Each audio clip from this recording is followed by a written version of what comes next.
Le marché crypto crash et les très belles opportunités commencent à réapparaître. Bonjour à toutes et à tous, j'espère que vous allez bien. Aujourd'hui, comme vous l'avez vu dans le titre, on n'est pas seul. Je suis en compagnie de Victor Crypto, un collègue créateur de contenu, très bon dans l'analyse de techno Web3 et la découverte de projets avant même qu'ils sortent leur crypto. Et aujourd'hui, programme un petit peu chargé, on va parler du marché actuel, des bons narratifs à venir. Et comme vous aimez des projets pépites qui n'ont pas encore sorti leur crypto mais qui arrivent prochainement. Bref, vidéo qui change un petit peu d'habitude, donc si ce format vous plaît, évidemment, n'oubliez pas de vous abonner pour soutenir et ne pas rater les prochaines vidéos. Merci beaucoup à ceux qui le feront. Trêve de blabla, place à l'interview. C'est parti. Et c'est parti, on se retrouve tout simplement sur l'ordinateur avec Victor. Comment tu vas aujourd'hui, Victor? Ça va nickel, et toi, Ryan? Ça va très bien. C'est un plaisir de t'accueillir sur la chaîne. Ça fait longtemps qu'on parle un petit peu de, voilà, d'échanger. Merci à toi pour l'invitation. Sur les cryptos. Et tout simplement, on va commencer, voilà, on va parler de plein de choses aujourd'hui, mais on va commencer par les bases déjà. Qui es-tu, Victor? Qu'est-ce que tu fais dans l'écosystème et comment t'as pu découvrir ce monde passionnant qu'est les crypto-monnaies? Moi, alors, globalement, j'ai une chaîne YouTube qui s'appelle victor.crypto. Dessus, ça va être principalement de l'analyse fondamentale de projets, de narratifs. J'aime bien, on va dire, un peu dig les nouvelles pépites technologiques, donc beaucoup de projets qui n'ont pas forcément encore de token et du coup dont personne ne parle encore, essayer de présenter tout ça. Puis sinon, moi je suis arrivé dans la crypto en mi-fin 2021, donc assez tard au final par rapport à la plupart des gens. Donc c'était en même temps que la fin de mes études d'ingénieur. Et après j'ai taffé pendant 2 ans CDI et en parallèle je me suis la première année du coup énormément renseigné et je passais mon temps dans la crypto en fait pour apprendre un maximum, essayer de rattraper tout le retard on va dire. Et au bout d'1 an, donc assez rapidement au final, j'ai créé ma chaîne YouTube et donc cette chaîne YouTube après c'était un petit peu aussi mon carnet de bord, donc ça représente bien mon parcours. Chaque vidéo c'est un peu le sujet du moment qui m'intéresse, donc ça retrace bien tout ça. Au bout du coup de 1 an et demi de chaîne YouTube, j'ai all-in crypto, donc là j'ai quitté mon taf il y a je sais pas 2-3 mois et donc maintenant je suis à plein temps dans la crypto et consacré principalement ma chaîne YouTube. C'est ça. En fait, ce qui est super intéressant aussi, c'est que nous on s'est rencontrés déjà il y a quasiment 1 an, donc on avait tous les deux un petit peu commencé notre chaîne YouTube, on avait après 1000 abonnés, etc. Donc on venait de commencer et c'est vrai que voir un petit peu l'évolution qu'on a eu ces derniers temps, c'est intéressant et ça montre qu'en fait on partageait en fait nos recherches, c'est des trucs qu'on faisait déjà pour nous, donc en fait les partager aux gens c'était pas quelque chose qui nous prenait, même si ça prend du temps évidemment, mais c'était du travail qu'on faisait déjà en amont et c'est pour ça qu'on s'est quand même pas mal reconnu sur ce domaine-là. Tout simplement là on passe à la suite. Durant la semaine on a eu une baisse des cryptos qui est quand même assez conséquente. On a vu des altcoins qui ont mangé vraiment un tarif à moins 40, moins 50%. Qu'est-ce que tu penses un petit peu de cette baisse? Comment tu te places vis-à-vis de ça? Et est-ce que tu vois ça comme une belle opportunité pour potentiellement regarder les projets intéressants? Ouais, carrément. Alors moi, comme j'ai dit, je suis arrivé en fin 2021. Donc c'est un peu mon premier vrai bull run. Donc j'ai pas du tout l'expérience d'avoir vécu 2020-2021 ou même avant ça. Mais globalement, de ce que je vois, de ce qui s'est passé par le passé, même en plein bull run, on avait des drawdowns de 20-30, de moins 20, moins 30%. Donc ça me choque pas tant que ça. C'est peu probable qu'on trace de 40K à 140K. Donc moi ça m'étonne pas tant que ça. Puis justement le fait que tout le monde soit un peu affolé, tout le monde a peur sur Twitter, etc. Généralement c'est bon signe quoi. C'est un petit peu là que tu poses les bottoms. Après forcément tu peux toujours avoir un Black Swan ou X ou Y facteur externe qui fasse encore plus dump le marché, mais globalement pour moi ça m'a l'air plutôt sain et j'ai encore 30% de stable, donc c'est avec plaisir que je peux racheter quelques petits altcoins. Ok, super intéressant, on partage à peu près le même avis là-dessus. On voit les nouveaux qui sont arrivés lors de la TH Bitcoin là d'il y a quelques semaines qui sont complètement en train de paniquer, qui vivent leur première baisse, ce qui est normal, hein. On a tous un petit peu paniqué quand on avait vu nos premières pertes en crypto, mais c'est sûr que c'est sain pour le marché d'avoir ce genre de correction pour justement avoir de belles opportunités sur les cryptos. Et justement, ça nous fait une belle transition pour la suite. Au niveau des crypto-monnaies que tu regardes, est-ce qu'il y a vraiment des narratifs que tu surveilles particulièrement? Et justement, on parlait des 30% de stable que tu as. Comment tu comptes un petit peu les engager sur le marché? Ouais, alors au niveau des narratives, forcément, maintenant c'est sûr que c'est connu, que tout le monde sait que les RWA, IA, etc., c'est les narratifs les plus tendances.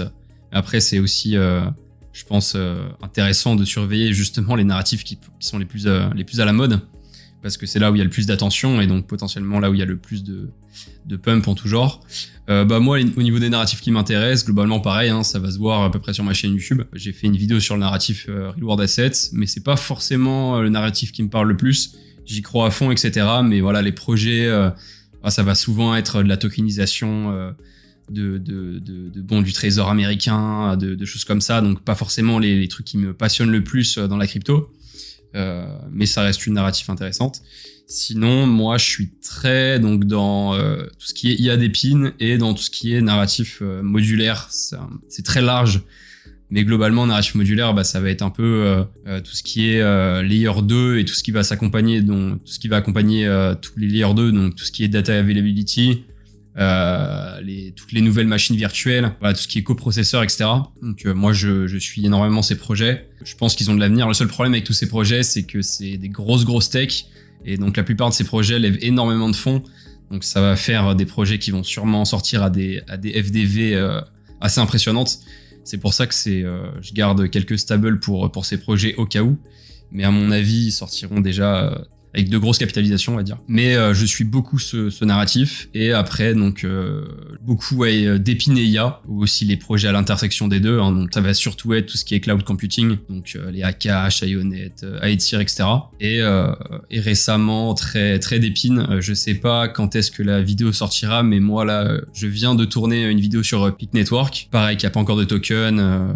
Les gens commencent à en parler sur Twitter. Et projet très intéressant. Donc, moi, globalement, c'est ces narratifs que je suis majoritairement, on va dire. Je délaisse un petit peu plus tout ce qui est DeFi, tout ce qui est écosystème crypto, même un petit peu RWA ces derniers temps, donc voilà. Super intéressant. C'est vrai que, comme tu as dit, tout ce qui est narratif modulaire, même si c'est des projets qui sortent avec des grosses capitalisations, c'est pas les projets que tu vois chill partout sur Twitter, etc. Surtout pas en France, ouais. Je trouve ça vraiment intéressant, la façon en fait de se placer sur des projets avant qu'ils launchent leur token, parce que c'est vrai que moi j'étais là en 2021, etc. et il y avait vraiment pas cette période où les gens se plaçaient avant que la crypto sorte. En fait, il y avait un projet, t'avais l'impression que la crypto sortait directement. En tout cas, c'est la vision que j'avais à ce niveau-là. Et c'est vrai qu'en général, même quand on a vu Celestia qui est sorti à une valo, je sais pas exactement, mais c'était quand même assez valorisé. Concrètement, elle a explosé par la suite, et ceux qui se sont intéressés au projet et à ce narratif modulaire avant qu'elle sorte son token tout simplement ont pu avoir vraiment de très bons bénéfices. Donc c'est sûr que voilà, s'intéresser au projet avant qu'il sorte, c'est ce qui est pour moi le move à faire en ce moment. En parlant de ça, est-ce qu'il y a justement des projets, des petites pépites que tu as à nous partager là-dessus? Il n'y a pas de conseil en investissement, etc. Mais je veux dire des projets, peut-être 3 projets qui sont en train de construire et qui n'ont pas sorti leur token, qui arrivent prochainement et qui peuvent être très intéressants, que tu surveilles tout simplement. Donc qui n'ont pas encore de token. Voilà. Parce que c'est ce que tu regardes beaucoup en ce moment, donc. Après, si tu veux, je peux t'en faire un peu de tous les narratifs. Donc sur le narratif modulaire, pareil, ça, je pense que ça va sortir à une grosse FDV. J'ai tweeté d'ailleurs hier là-dessus, je crois. C'est un projet, donc c'est un layer 2 qui s'appelle Eclipse. C'est un layer 2 qui donc sur Ethereum, mais qui utilise la machine virtuelle de Solana. Donc c'est un peu un projet qui essaye de réunir le meilleur des deux mondes. Donc très hâte de voir ce que ça va donner. Pareil, il y a un projet qui s'appelle Movement. Donc c'est un peu le même concept, mais au lieu que ça soit la machine virtuelle de Solana, c'est la machine virtuelle qui fonctionne avec le langage Move. Donc la même machine virtuelle plus ou moins que les projets Sui et Aptos. Donc globalement, ça c'est ma vidéo où je présente 3 AltVM, pareil Affluent aussi. Ça je surveille pas mal. Sinon en crypto d'épine, du coup Peak, hein, forcément. Après Peak, le risque, comme les autres projets que je viens de citer à chaque fois, ça va être s'il sort à une FDV trop haute. Mais après aussi l'intérêt du coup de bien connaître les projets avant qu'ils aient un token, c'est de justement pouvoir estimer un peu mieux que la plupart des gens s'ils sont sous-évalués ou surévalués quand ils sortent. Après voilà, t'as en lancement Ionet, Aethir qui va arriver, et puis en pépite IA. J'ai fait une vidéo récemment et j'ai partagé aussi une watchlist des projets que je surveillais sur Twitter. Mais ça va être, pour en citer quelques-uns, du Ritual, du Aura, du Genshin, du Modulus. Voilà, ça fait plus que 3 projets, mais okay, ouais. Moi ok, mais c'est bien, hein, plus t'en donnes, après c'est aux gens après de faire leurs recherches, mais voilà, il faut un peu de tout, faut regarder en fait pour trouver un bon projet. Des fois les gens réalisent pas, mais faut en regarder peut-être une vingtaine, trentaine pour trouver un projet qui a vraiment un potentiel et qui se démarque un petit peu des autres. Donc plus t'en cites, plus c'est intéressant. Après aux gens évidemment d'aller regarder ce qui est le plus intéressant pour eux. Ok, pour la suite, ce que je voulais te demander qui a vraiment un petit peu étonné tout le monde, c'est au niveau du retard qu'a Ethereum par rapport au Bitcoin et tout simplement depuis qu'il y a les ETF Bitcoin, est-ce qu'on n'est pas rentré dans un nouveau cycle où il y a le Bitcoin qui surperforme tout simplement parce que voilà, il y a tous les institutionnels derrière et malheureusement Ethereum et les autres altcoins qui sont plus en retrait. Est-ce que tu as un avis à ce niveau-là? Je pense que oui, forcément. Les gens du coup pensent que vu qu'il y a les ETF, il y a beaucoup de cash qui arrive sur Bitcoin. Et vu que les gens achètent sous forme d'ETF, t'as peut-être moins le concept de la liquidité qui se déverse de Bitcoin vers Ethereum, vers les grandes alts, etc. Parce que ceux qui achètent des ETF Bitcoin, ils peuvent pas remettre derrière dans Ethereum ou dans les grandes alts comme ils veulent. Après, je pense pas. Déjà, il y a peut-être un ETF Ethereum qui va arriver. Quand on sait pas, hein, ça sera dans 2 mois, dans 6 mois, dans 1 an. Mais bon, ça finira peut-être par arriver. Je pense qu'il y a peut-être un peu plus de chances que ça arrive que l'inverse. Et aussi, la grande crainte que je vois du coup sur Twitter majoritairement, c'est que les gens se disent qu'à cause de ça, il y aura peut-être uniquement un bull run de Bitcoin, peut-être d'Ethereum s'il arrive après, de quelques grosses alts, mais que globalement 95% des cryptos elles vont très très peu performer et complètement sous-performer le marché. Je pense pas, je pense que oui, forcément, plus on avance d'année en année, plus il y a de projets qui sortent. Là, on le voit toutes les semaines, t'as des annonces de gros projets qui sortent, et donc ça dilue un peu l'attention des gens, la liquidité des gens. Donc forcément, en pourcentage, il y aura moins de projets qui vont bien performer que peut-être au dernier bull run. Mais je pense que si on se positionne sur les bons projets, qui sont sur les bons narratifs, qui ont de solides fondamentaux, qui ont un peu de mindshare, de gens sur Twitter qui s'y intéressent, sur YouTube, etc.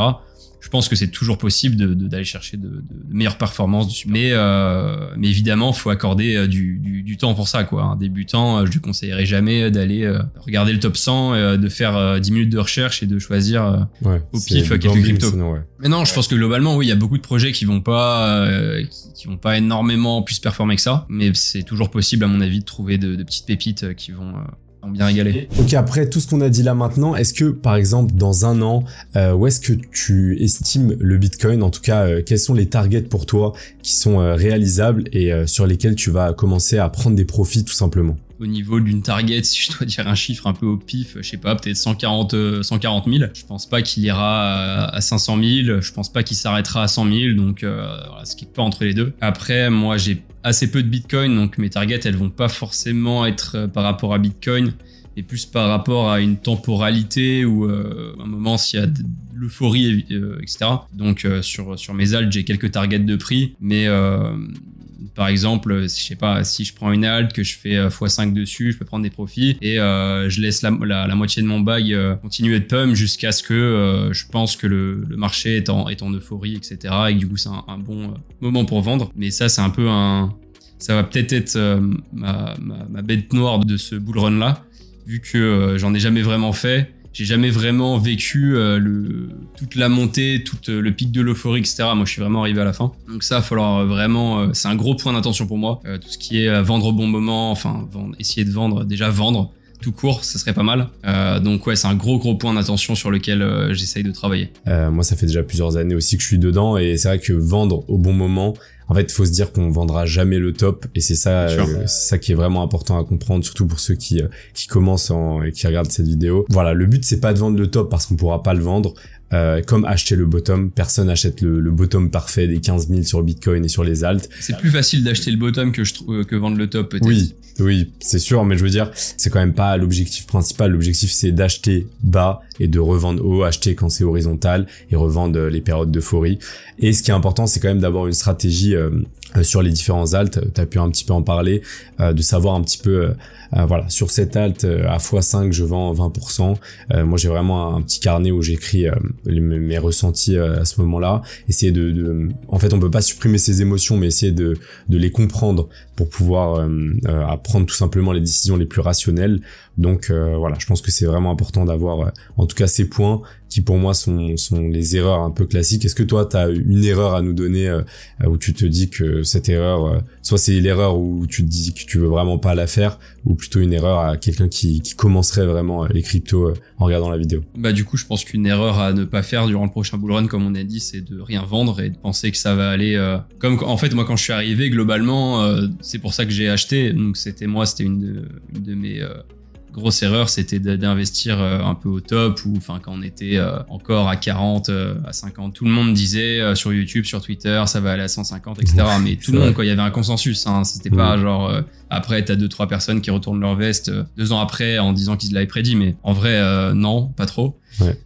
Donc ça va être de pas céder à cette euphorie, et je pense qu'il va la retrouver, hein, globalement à mon avis on va re-avoir la même situation. Donc ça va vraiment être de prendre des profils, d'arriver à vendre et de pas avoir son bag monter et se reprendre moins 95% sur le bear market qui suit. On va finir sur une petite question assez simple, enfin non pas simple finalement, mais on a pu en parler un petit peu avant. Tu nous as donné 3 projets que tu surveillais qui ont pas lancé leur token. Est-ce que là t'as des projets justement qui ont leur token et sur lesquels tu penses que en tout cas t'as rechargé assez récemment? Évidemment il y a pas de conseil en investissement, mais un petit peu partager ce que tu fais à ce niveau-là. Moi, ce que j'ai rechargé récemment, ça va être du Anchor. J'ai repris un peu de Anchor. Très intéressant le Anchor, surtout même au niveau de la tokenomics. Ouais. Il me semble que c'est 100% de circulating supply, même le narratif, projet qui a pas arrêté de build, même niveau de la charte. Voilà, on a vu une énorme période d'accumulation. Donc ouais, il y a beaucoup de signaux verts en tout cas pour cette crypto, sans prendre pour autant énormément de risques. C'est quand même un projet qui a des partenariats partout. Ouais, c'est ça. Globalement, le risque avec Anchor, ça peut être ils font plein de choses. Donc il y en a quelques-uns qui disent que voilà, ils essayent d'attraper toutes les narratives. En vrai, pas vraiment. C'est juste qu'ils sont très bons. C'est une grosse équipe. Ils build depuis longtemps. Donc ils ont divers produits qui se positionnent dans divers narratifs. Donc voilà pour Anchor. Après j'ai rechargé du Akash parce que moi je crois pas mal à la narrative un peu cloud computing, parce que déjà c'est un vrai besoin, c'est utile, et puis ça rassemble les 2 narratives très très puissantes. Donc en attendant d'avoir potentiellement des Ionet, des Gensing, des iTier sur lesquels investir, s'ils n'ont pas des valos complètement délirantes, je trouve que c'est un pari intéressant. J'ai repris un tout petit peu de Tao, mais j'en avais déjà un petit bag, enfin un bon bag, parce que j'avais vraiment investi sur Tao entre 35 et 45 $, je pense. J'ai hésité à me faire un petit bag de NIR, Layer 1 intéressante. Je crois qu'il y a Iril qui en a parlé il y a pas longtemps en live. Pareil, eux, le risque, c'est qu'ils se perdent un peu dans les différentes narratives, parce que de base, c'est une Layer 1, donc les gens le voient comme un concurrent de Solana. Mais faut savoir qu'un des fondateurs de NIR, c'est un ponte dans l'IA, qui est l'initiative derrière le modèle qui fait tourner ChatGPT, etc. Donc très très intéressant. Et puis là, ils essayent de mettre en place la chain abstraction, espèce de technologie qui fait que on n'a plus besoin de savoir sur quelle chaîne on interagit pour faire un swap ou quoi que ce soit. Et ça, je pense que c'est un peu le endgame. Ça va de pair avec l'account abstraction. C'est vraiment que plus tard, ça soit très facile de se créer un wallet comme tu te crées un compte Google, et d'interagir avec la DeFi, etc., sans avoir à savoir sur quelle chaîne te préoccuper de tout un tas de choses dont t'es pas censé te préoccuper. Donc très intéressant aussi. Voilà un petit peu ce que je surveille. Et puis en vrai, moi je surveille majoritairement les prochains projets, donc les prochaines sorties, comme celle d'Ionet par exemple. Ok, super. Franchement, tu nous as donné pas mal de projets. Et en fait, c'est ça qui est intéressant, c'est que t'as quand même un profil assez, enfin plus tech aussi que le mien, où tu vas vraiment essayer de vulgariser des textes qui sont des fois très deep à comprendre. Donc c'est pour ça que je regarde toutes tes vidéos et c'est super intéressant. J'en apprends aussi à chaque fois. Donc je pense que déjà, voilà, on a parlé un bon moment. Il y a pas mal de choses qu'on a abordées. Donc en tout cas, j'espère que ceux qui regardent la vidéo, ça vous aura plu. Merci à toi Victor en tout cas d'avoir accepté d'être venu sur cette petite interview. Merci à toi pour l'invitation. Avec plaisir. Tous les liens pour retrouver Victor, donc YouTube, Twitter, mais principalement YouTube, qui est voilà, là où il lance le plus de value, seront en description. Et voilà, n'hésitez pas aussi à vous abonner à ma chaîne, ça fait toujours plaisir. Il y a du très très lourd qui arrive. Et écoutez, cette période de peur, c'est la pluie avant le beau temps. Je pense que le meilleur reste à venir et qu'on est assez convaincus là-dessus en tout cas. Je suis d'accord. Je valide. Mais merci beaucoup à toi Victor, très bonne journée à toi, ciao. Salut. Et voilà, j'espère que cette vidéo vous aura plu. Si c'est le cas, n'oubliez pas de mettre un petit pouce bleu et à vous abonner pour les prochaines. Vous pouvez cliquer juste ici pour continuer sur la chaîne. Et nous on se dit à très vite pour une prochaine. C'était CryptoFuego. Ciao.